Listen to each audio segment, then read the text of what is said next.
കനത്ത മഴയെ തുടർന്ന് മണിമലയാർ കരകവിഞ്ഞു.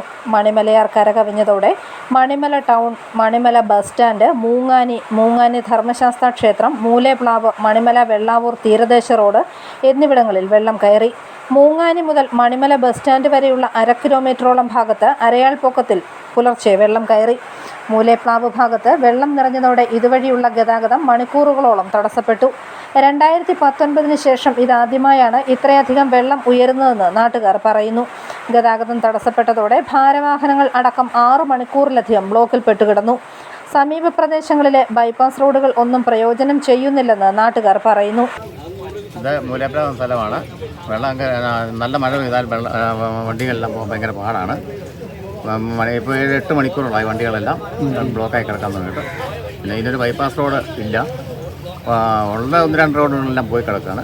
കുളത്തക്കൽ ദേവീക്ഷേത്രം റോഡുണ്ട്, അതിൽ വേണേൽ അത്യാവശ്യം പോകാനുള്ള വഴികളൊക്കെ ഉണ്ട്. എല്ലാം റോഡെല്ലാം പോയി കിടക്കുകയാണ്.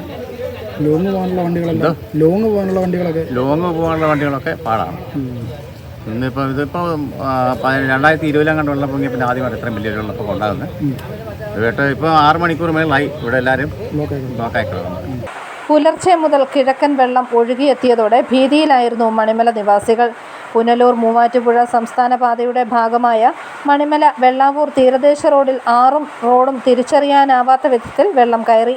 രാവിലെ മൂലേപ്ലാവ് പാലത്തിൽ വെള്ളപ്പൊക്കത്തിൽ കുടുങ്ങിയ യാത്രക്കാരെ കാഞ്ഞിരപ്പള്ളിയിൽ നിന്നും ഫയർഫോഴ്സ് സംഘം സ്ഥലത്തെത്തിയാണ് രക്ഷപ്പെടുത്തിയത്. News bureau, Ponkunnam.